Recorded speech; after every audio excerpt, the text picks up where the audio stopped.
जम्मू कश्मीर हुकूमत की जानिब से एक बड़े फैसले के तहत 15 अगस्त से कबल भारत की आज़ादी के 75वें साल के मौके पर जम्मू कश्मीर के 75 स्कूलों और 75 सड़कों के नाम ड्यूटी के दौरान मारे गए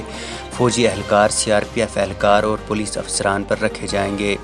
75वें योम आज़ादी को मनाने के लिए आज़ादी का अमृत महोत्सव की तैयारियों का जायज़ा लेने के लिए काबीना सेक्रेटरी राजीव गाबा की सरबराही में हुई एक आला सतही मीटिंग में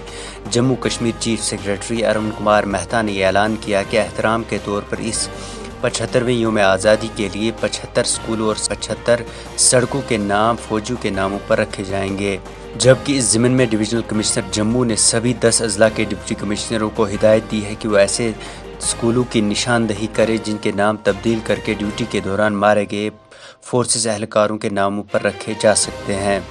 भाजपा लीडर कविंदर गुप्ता ने इस कदम को काबिल तहसीन बताया है। वहीं पीसी चेयरमैन सजाद गनी लोन ने कहा कि हम इसके हक में नहीं हैं। ताहम इस तरह का कोई hukamnama divisional commissioner Kashmir P के पोले की जानिब से अभी तक सामने नहीं आया है,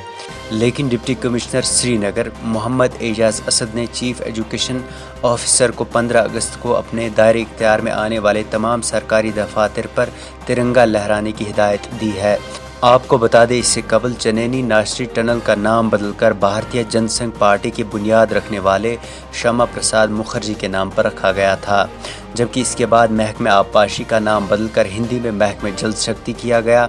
इसके अलावा रेडियो कश्मीर श्रीनगर का नाम बदलकर ऑल इंडिया रेडियो श्रीनगर किया गया, जबकि शेर कश्मीर इंटरनेशनल कन्वेंशन सेंटर से शेर के लफ्ज़ को हटा दिया गया था, जो शेख मोहम्मद अब्दुल्ला के नाम पर रखा गया था। इसके अलावा शेख मोहम्मद अब्दुल्ला के नाम पर दीगर सरकारी इदारों और स्टेडियमों के नाम बदलकर सरदार वल्लभ भाई पटेल और दीगर भाजपा लीडरान के नाम पर रखने की तजवीज़ दी गई है। Bureau report AIN Urdu.